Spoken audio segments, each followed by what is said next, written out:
Politicians losing Delta Perks is the most I told you so moment of the decade, and honestly, I'm kind of sad nobody booked the last flight.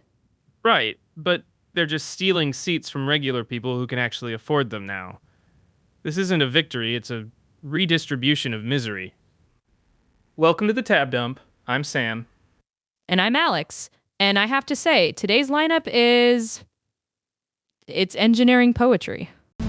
Engineering poetry? You mean the army trying to legalize weed for soldiers because they're desperate? Wait. It's not just desperation, it's a pivot. They're treating PTSD like a hardware bug and trying to patch it with a chemical workaround. Ha! And don't get me started on the Video.js Reborn story. An open source rescue mission? Please. It's usually just a bunch of devs arguing about Semver in a Discord channel. Sam, that is the most beautiful thing you have ever said. Discord arguments are the lifeblood of the internet.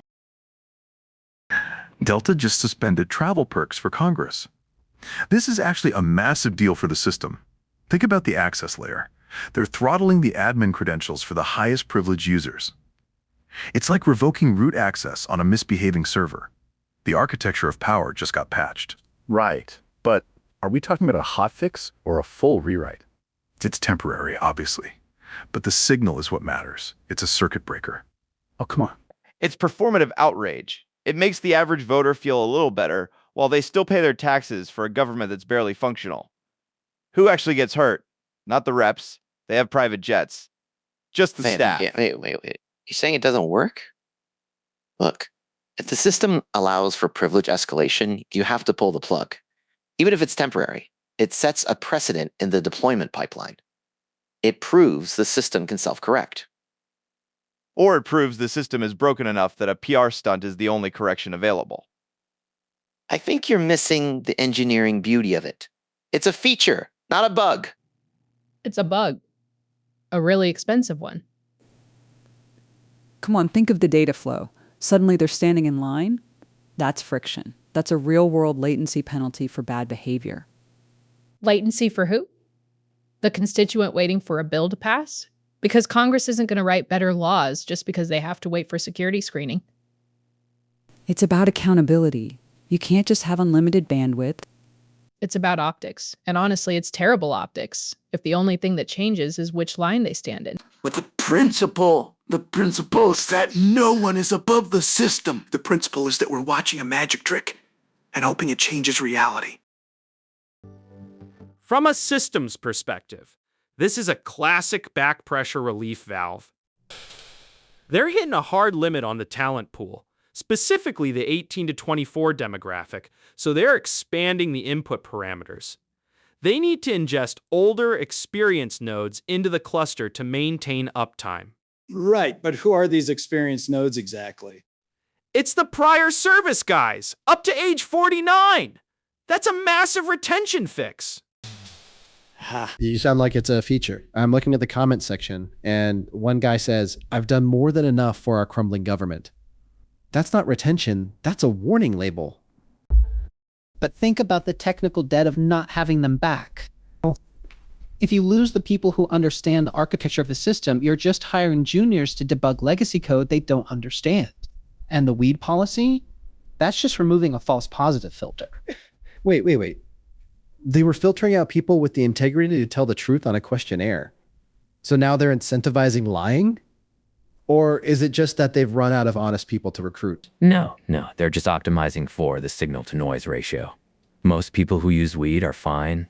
The old rule was just a blunt instrument. So you're saying the Army is desperate enough to lower the bar for who can be trusted with lethal force? I'm saying they're trying to fix a broken pipeline.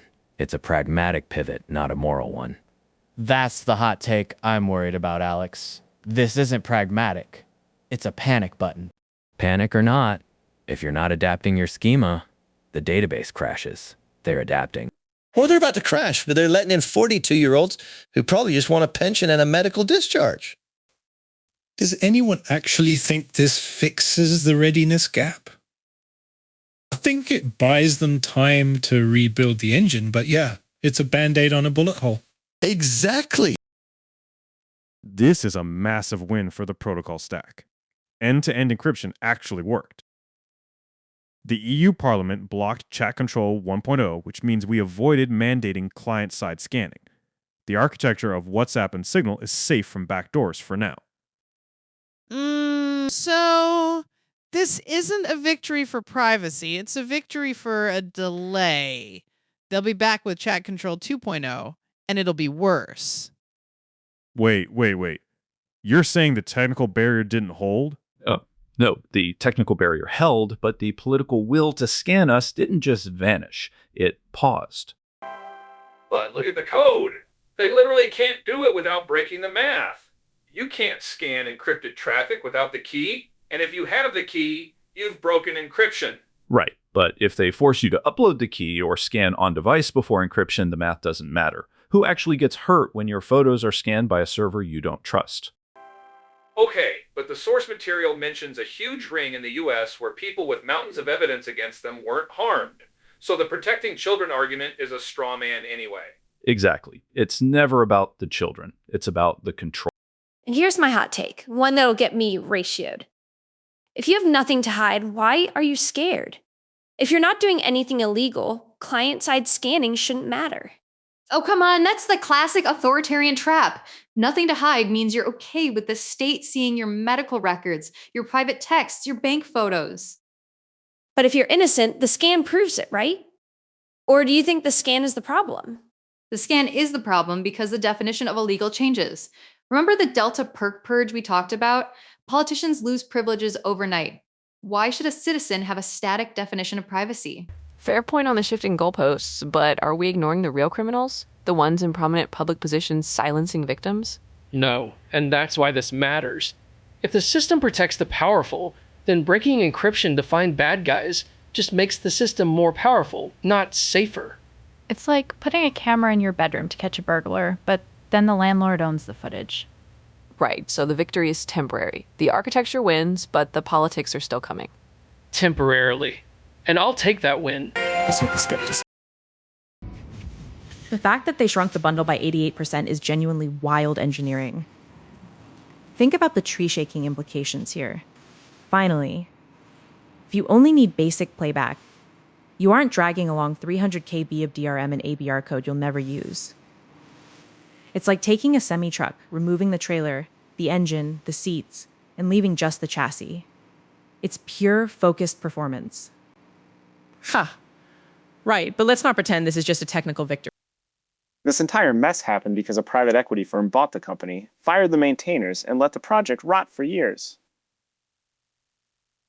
Wait. That's the context, I get it. But the code rewrite is still a miracle. Is it? Or is it just another patch for a broken open source economy? We're seeing this pattern everywhere, from the Delta perks we talked about earlier to the chat control drama. Someone builds something for everyone, a corporation monetizes it, abandons it, and then a hero has to rebuild it from scratch. So who actually pays for the 16 years of neglect while they were busy optimizing for stock buybacks?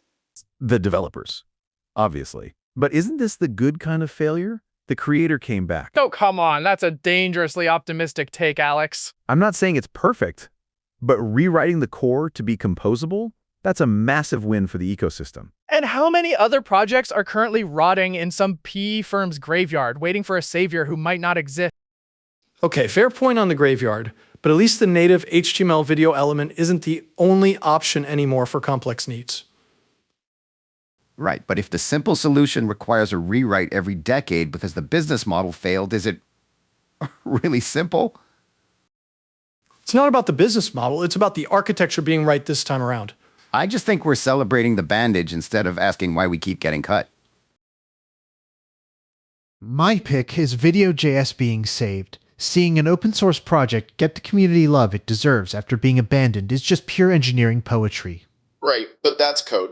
My favorite is the politicians losing their Delta perks. It's the first time I've seen consequences actually land for people who usually float above the rules. Sam, come on, a few flight upgrades isn't consequences, it's a rounding error in their compensation packages. Exactly, and that's why it matters. If we don't hold them to the little stuff, we never get them to care about the big stuff. Okay, fine, but here's my bold prediction. Video.js isn't just going to be saved, it's going to become the default for every new streaming startup within 2 years because proprietary video players are a nightmare to debug. I'm calling it now. That's going to be the thing that breaks the web again. But hey, at least we're still arguing about video players and not just how to survive the next election. True. All right, until next time, keep your pipelines green and your privacy settings on. And remember, if you see a politician in first class, don't be nice about it. Thanks for listening.